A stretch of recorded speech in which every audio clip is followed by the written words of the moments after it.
You have been the perfect girlfriend material, shown interest, been supportive, made yourself available, and still watched him treat you like an option. You've been kind, understanding, patient, and instead of him stepping up and chasing you, he's taking you for granted, or worse, pulling away completely. Here's the brutal truth most dating coaches won't tell you. All that advice about being sweet, accommodating, and always there for him, it's actually training him to see you as background noise in his life. Being the cool girl who never demands anything doesn't make you irresistible, it makes you invisible.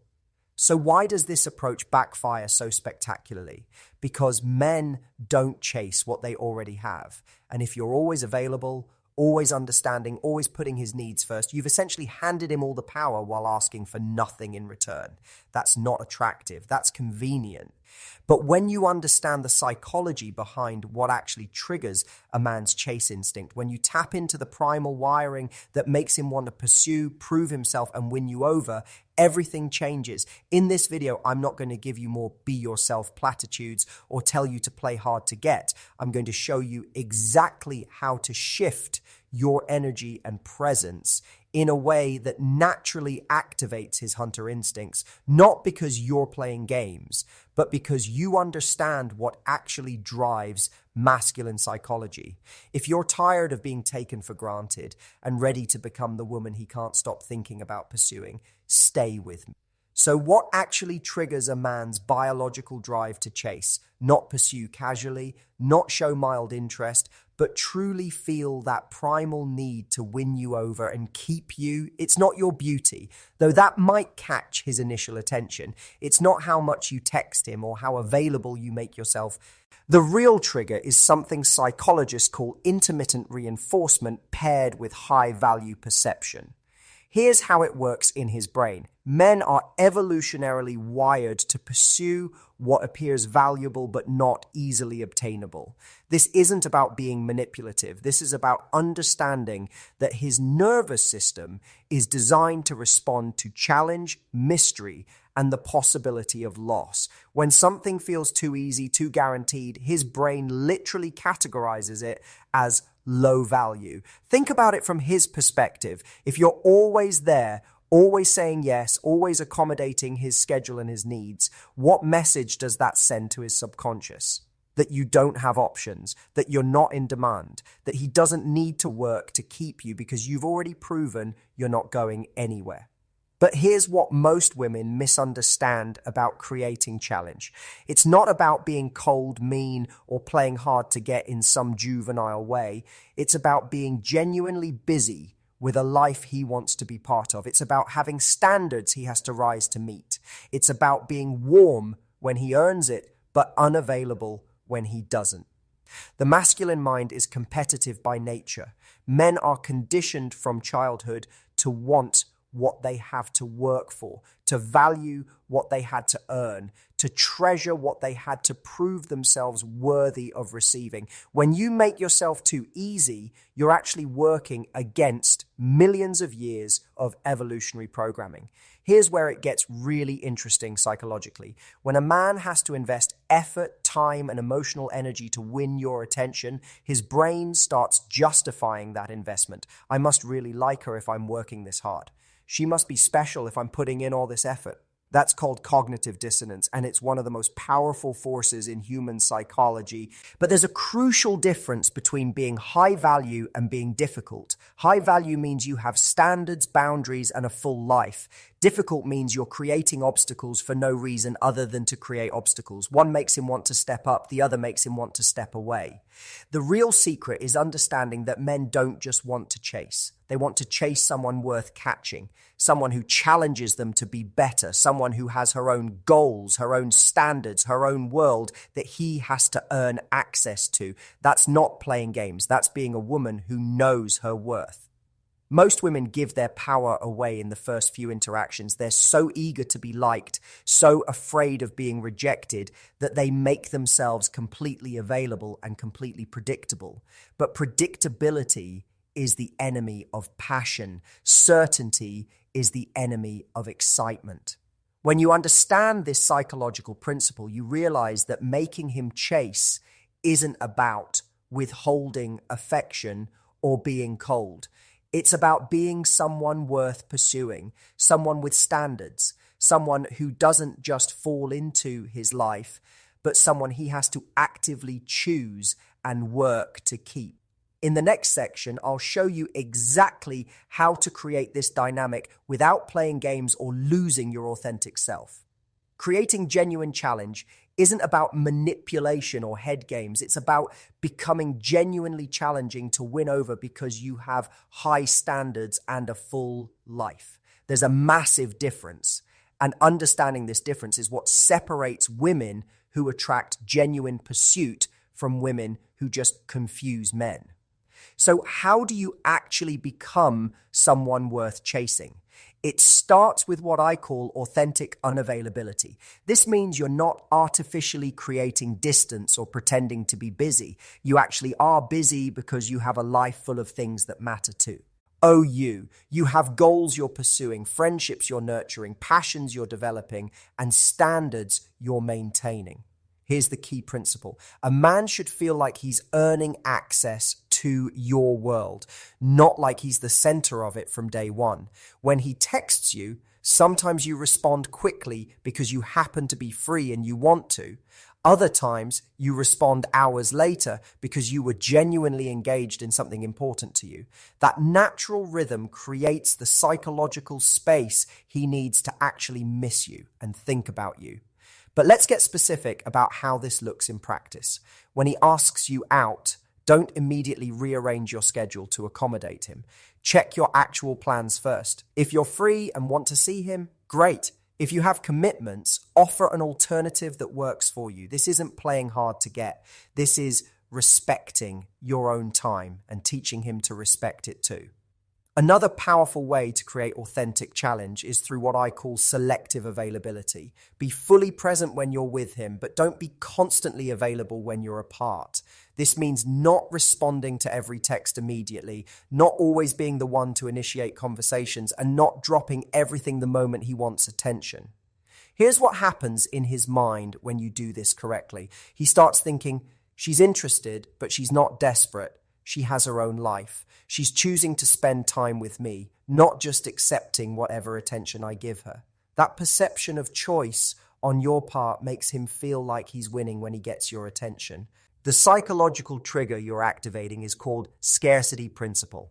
When something feels scarce or limited, we automatically perceive it as more valuable, but this only works if the scarcity is real.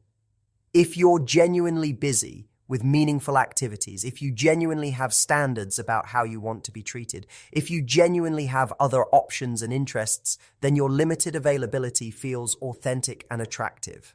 One of the biggest mistakes women make is creating artificial scarcity while having nothing actually going on in their lives. They'll ignore his text for hours just to seem busy, then spend those hours obsessing over his message. That's not authentic unavailability. That's game playing. And it usually backfires because the energy behind it is still desperate and focused entirely on him. True challenge comes from being someone who has something to offer, but also something to protect. You're not just looking for any man to fill a void in your life. You're looking for the right man to add value to an already fulfilling life. That shift in mindset changes everything about how you show up and how he perceives you.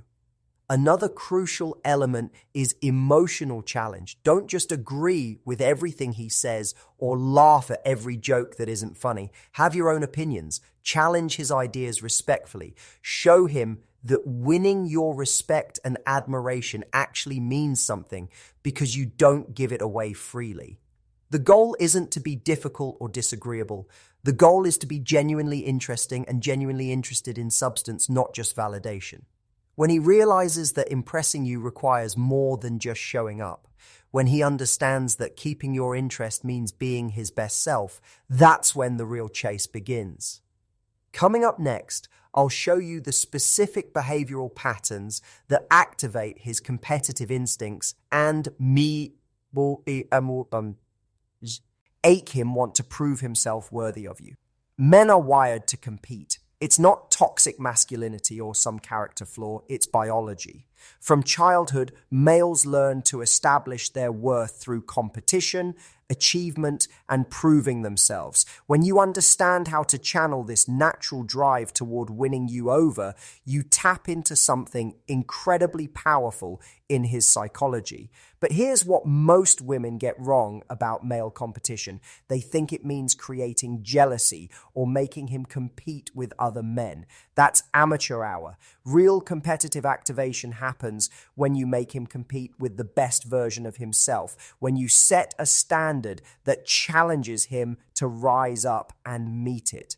So how do you actually do this? First, you have to understand that men respect women who have standards, even when those standards make things more challenging for them. Actually, especially when those standards make things more challenging, a man will complain about a woman with high standards, but he'll chase her. He'll settle for a woman with no standards, but he won't pursue her. Here's a practical example. Let's say he's been inconsistent with communication, taking days to respond, leaving you hanging. Most women either accept this behavior or get angry and emotional about it. But there's a third option that activates his competitive drive. You simply become equally inconsistent with your availability, not out of spite, but out of genuine self-respect.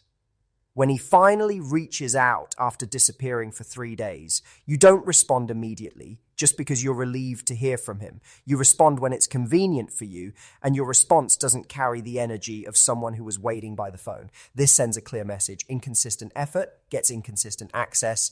What happens in his mind is fascinating. He starts thinking, wait, she's not just sitting around waiting for me. She's actually busy. Maybe I need to step up my game if I want her attention. That's his competitive instinct kicking in. He realizes he might lose access to you if he doesn't improve his effort.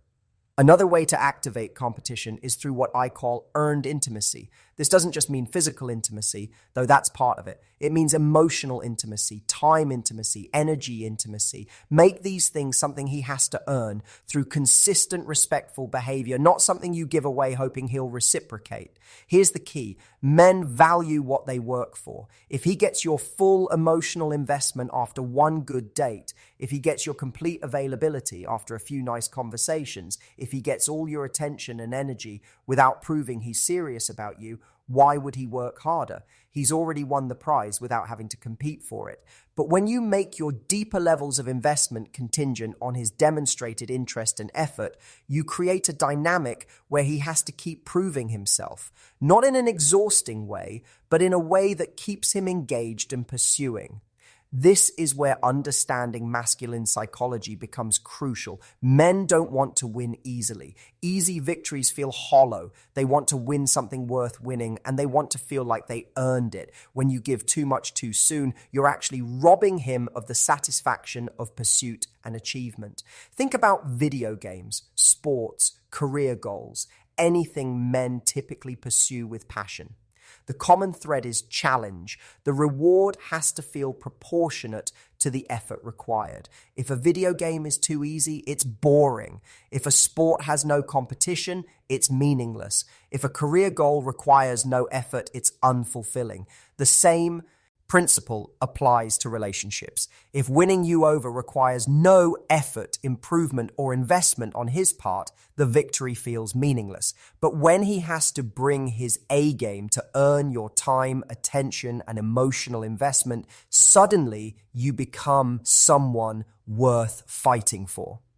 The beautiful thing about this approach is that it naturally filters out men who aren't serious about you. A man who just wants easy access and immediate gratification will move on to someone with lower standards. But a man who recognizes your value and is genuinely interested in you will rise to meet your standards. In the next section, I'll show you exactly how to communicate these standards without coming across as demanding or high maintenance.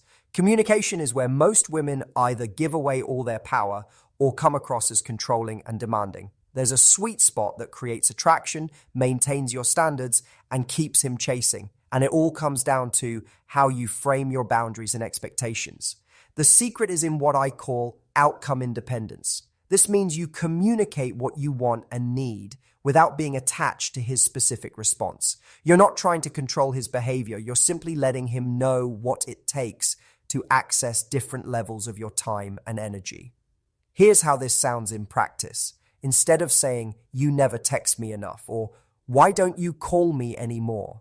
both of which come from a place of neediness and complaint. You say something like, "I really enjoy our conversations when we both have time to focus on them."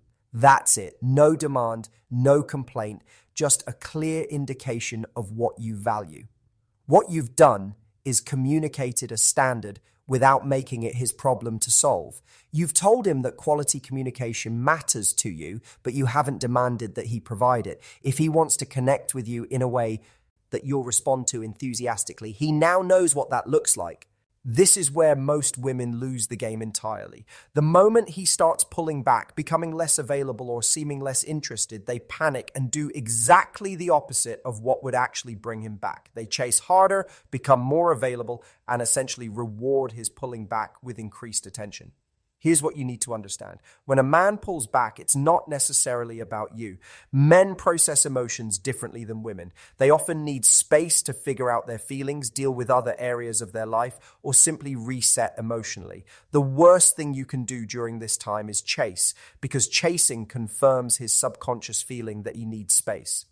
But here's what you should do instead, and this is counterintuitive but incredibly powerful. You mirror his energy and then become even more unavailable than he is. Not out of spite or game playing, but out of genuine self-respect and emotional intelligence. When he starts taking longer to respond to texts, you take even longer. When he becomes less available for plans, you become genuinely busy with other things. When his effort decreases, your availability decreases proportionally.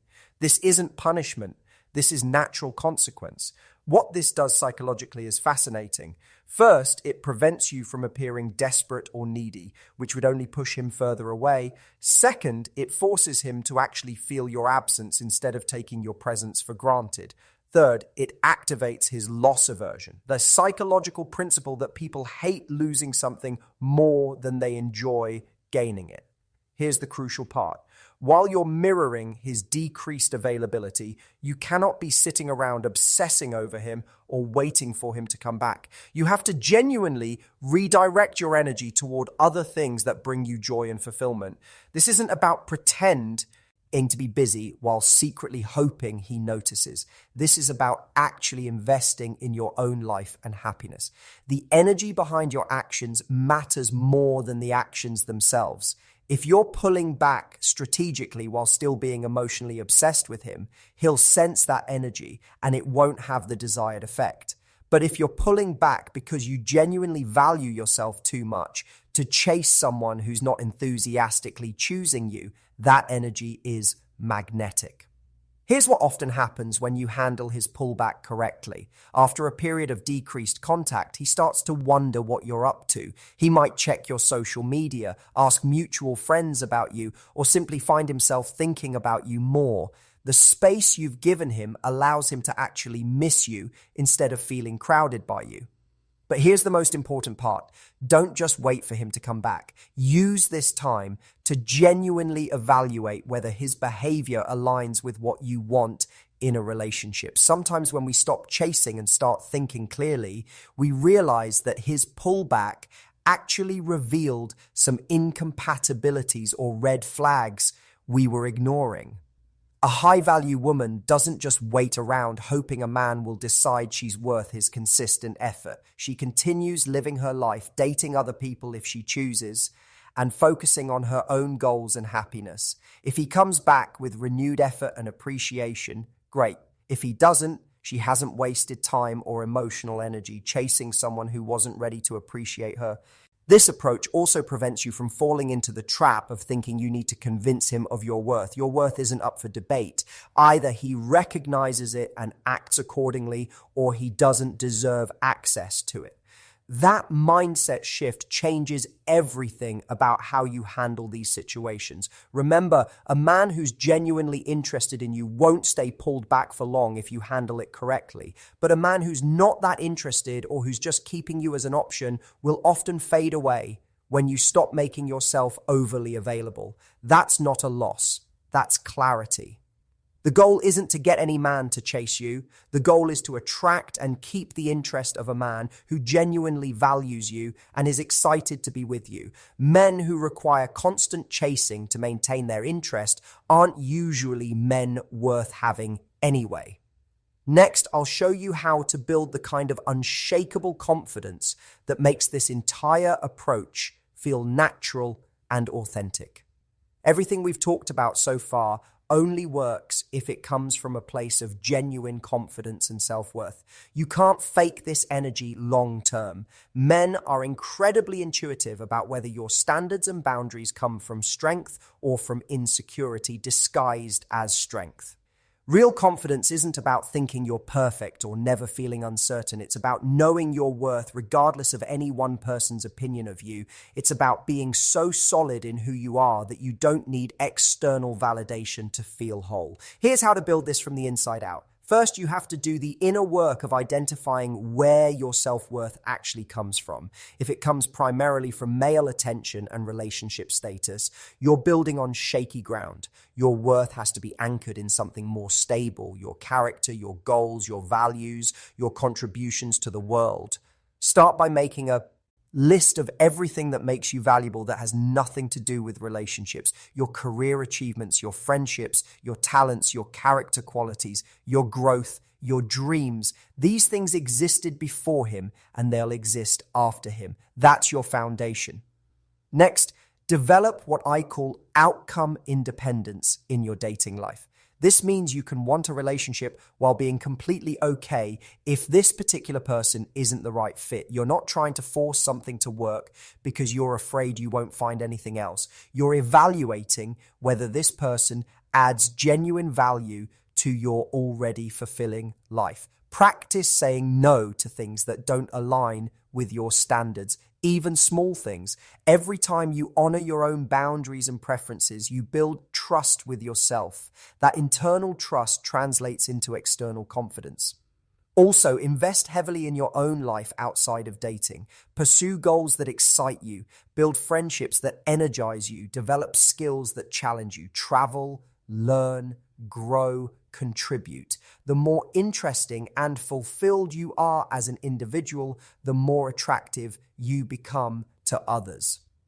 Here's a crucial mindset shift. Stop seeing being single as a problem to solve and start seeing it as an opportunity to create the most attractive version of yourself. When you're genuinely happy and fulfilled on your own, you attract people from a place of strength rather than need. Remember, confident women don't chase because they don't need to. They know that the right person will recognize their worth and act accordingly. They also know that their happiness doesn't depend on any one person's approval or attention. The most attractive thing about genuinely confident women is that they're not trying to be attractive. They're just living their lives authentically, pursuing what matters to them, and being selective about who gets access to their time and energy. That authenticity is magnetic. When you reach this level of inner confidence, everything else we've discussed becomes natural. You're not playing games or using techniques. You're just being a woman who knows her worth and expects to be treated accordingly.